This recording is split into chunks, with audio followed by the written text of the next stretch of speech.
If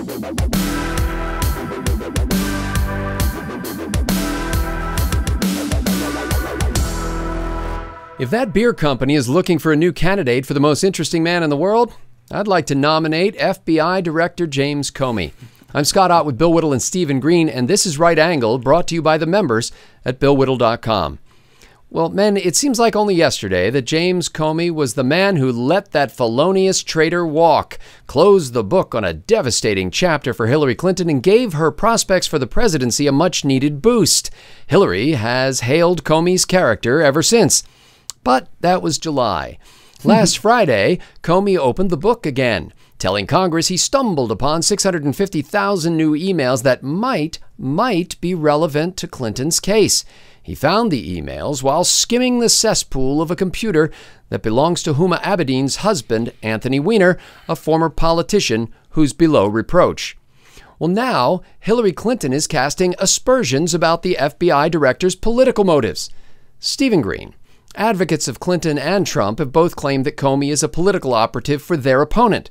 Both sides have insisted that he knows something that he's not saying, or that he's acting out of favoritism, fear, or practical resignation to political realities. But are those the only reasonable conclusions, or even the most likely? Well, let me give you my read on this, because I've been following the Clinton email story since it first broke a year and a half ago, or even longer now. I guess it was March or April of 2015. And I had figured by about June, I guess, of last year, that Hillary Clinton belongs in jail. And that would just be, her first stop before her trial on her way to prison, hopefully a supermax where, she's allowed 1 minute of internet access a day, and that would only be to gawk her or something. But my take on this last summer when Comey didn't recommend filing any charges, number one, he had to say that because DOJ was not going to file any charges, and that would have started just a civil war within the administration that nobody politically minded, and James Comey is a man and a politician, that nobody politically minded was going to do, certainly not in an election year. I don't think he made the right call, but I do understand the call that he made. Now, he's got an ongoing investigation into Anthony Weiner because Anthony Weiner has been apparently sending or receiving or both naked pictures with a 15-year-old girl. This guy's a perv. You need to lock this guy up. Over the course of that investigation, they found a email archive of some kind. I don't know if it was an Outlook PST file or a Macintosh Time Machine account or just a downloaded archive from Yahoo. But whatever, through the metadata that they're allowed to look at, they saw that these emails, many of them, thousands of them, were related to the investigation regarding Hillary Clinton and Huma Abedin and all the rest. Well, we still have, 33,000 missing emails from that Hillary Clinton investigation that sort of, but not quite, ended last summer. Well, when you suddenly have a new source, a treasure trove where you might possibly find those 33,000 missing emails, which were not about yoga, they were not about wedding cake. When you've got a possible source of those, you have to go. You have to go and get a warrant. Well, something like that is going to leak. It is going to leak, guaranteed. Someone from the judge's office is going to leak. Somebody at the FBI is going to leak. It's going to come out. And if this had slipped out under Comey's nose during the middle of this, then oh, good Lord, the political fallout would have been incredible. So instead, he took the easier path, like he took last summer, which was to go to Congress and say, I've got a UFO. It's something. I'm just not sure exactly what it is. That might have been kind of the cowardly route, but it was the least damaging route he could take. How this all plays out going into Tuesday, I don't know. I've never seen anything like this. The polls are on a seesaw, and it's an exciting time. So Stephen Green, just for the record, is going to take Comey pre-leaked it for $400. Okay. That's right. Thank you, Alex. Well, Bill Whittle, I know that Friday's announcement and the subsequent subpoena brought joy to your heart because you genuinely believe Hillary Clinton is an unindicted felon and a traitor, and only her legal comeuppance can restore faith in the American justice system. But you have not seen all of the evidence and have not sat with a jury of her peers in a court of law. How could the production of an outcome you favor, but which would be seen as a political ploy by half the populace, actually restore faith in our system of justice? Well, basically, you have to understand that the people get the government they deserve, and at least half of this country is morally corrupt. Basically, what they're saying, what people like Harry Reid and all the rest are saying, they're either blaming Comey or they're blaming Weiner. Because why did this come out now?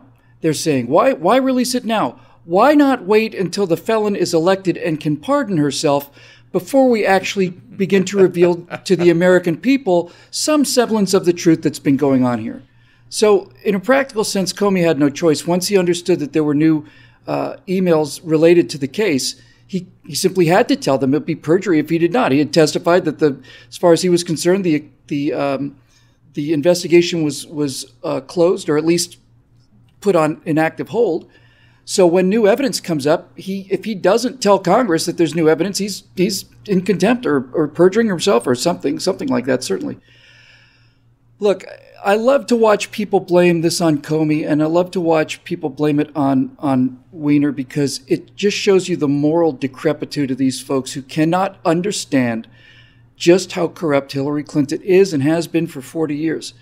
I've maintained from the beginning that all of this stuff, Uma's emails, the Weiner emails, the private server, none of it matters. The two statutes that are they're English sentences, and they are written for anybody to understand. And they say if you work for the government and you do not return all of your records, that's a felony. And if you work for the government and you try to destroy or tamper with any of those records, that's a second felony, punishable by, in addition to whatever criminal charges, disqualification from any office in the United States government. Those laws, there's no question, none, that she broke those laws. So people are saying, well, those laws aren't big enough. It's not big enough. Well, there you go, right? I mean, that's the end of things. I think Comey is doing his best to swim in a very serious riptide of political forces that are bigger than he is. And while it's tempting for me to condemn him for July, and I do, by the way, I don't think he could have done anything better as FBI director than indict her for an hour and then say, well, we're not going to urge charges, because he knows that the charges wouldn't have gone anywhere. If he'd simply said there are no charges, or if he'd said we're going to charge her, then who knows what would have happened. If it had been me, just so we're clear, if I had been James Comey, I would have basically looked at this evidence. I would have resigned from the FBI, and I would have recommended charges, rather. And if the Attorney General declined to press charges, I would have resigned from the FBI, and I would have told the American people why I did that. The Attorney General actually preempted your action there, Counselor, because she actually said in advance that she was going to take whatever the recommendation was of the FBI. So she actually put the ball in his court before he had a chance to make a recommendation. That only means that Comey had made his decision, and had made his decision plain through one way or another. And not only that, but Bill Clinton had met with Department of Justice head Loretta Lynch. On the tarmac where their airplanes were parked next to each other, and bullied her. And you're James Comey. You've got the Clintons and your boss at DOJ basically breathing down your neck, which comes down to I'm gonna do whatever my FBI director says, as long as he says the right thing, James. She doesn't make an announcement like that unless she already knows what his recommendations are going to be. She simply doesn't do that. I think Comey has certainly had a lot of internal things to do with the FBI. The people are walking past him in the aisles. He says hi. They don't answer him. The internal strife in the FBI, because everybody else in the FBI considers this a disgrace, and it is. It is. And incredibly damaging to the organization, and it is. So I think Comey's rather happy that he has a chance to get back to bat, but I don't think that's what caused it. The thing that I think that Bill Clinton used to leverage Loretta Lynch, not that she needed much leverage, was the realization that not many people are talking about, is that Barack Obama used a pseudonym to communicate constantly and directly with Hillary Clinton on an unsecured server, and undoubtedly transmitted secret or classified information to her. He's as guilty as she is.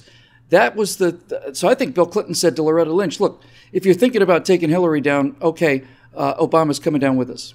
Yeah, but in all fairness to the president, Bill, Modus is not much of a pseudonym. Is that what he used? Nice. No, I don't know. Well, for me, I'll side with Andrew McCarthy, a former prosecutor and now at National Review, who said that the FBI director, frankly, should have kept his mouth shut in July, turned over the results of his Clinton email investigation, and let the Justice Department decide whether to prosecute. That's how the process is supposed to work. Any opinions about legal action, Comey could share privately with the Attorney General. And parenthetically, yes, I know Loretta Lynch had her tarmac tryst with Bill Clinton and sealed the deal that would make him the first dude. We all know what we have no way of knowing because we knew it. We just knew it. But since James Comey did talk publicly, damning Hillary Clinton's extremely careless and dishonest behavior while discouraging indictment, he was almost compelled to let Congress know last Friday that the erstwhile closed case is now open again. America's favorite parlor game is called attribution, and it's played by attributing bad motives to others when we don't like what they say or do. If Comey seems to acquit, he's a piece of work. If he reopens the case in the final days, he's a partisan twit.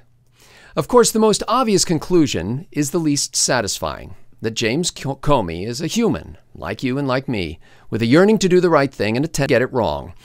If we were able to strain the flaws out of man, we'd find nothing left in the cup but hope, good intentions, and self-esteem, and even those contain enough impurities to get trapped in the filter. History may see James Comey as the man instrumental in the making of the president, but at this late hour, it's still impossible to know which president he's making. For Bill Whittle, Stephen Green, and the Right Angle team, I'm Scott Ott. Thanks to the members at BillWhittle.com for making this possible.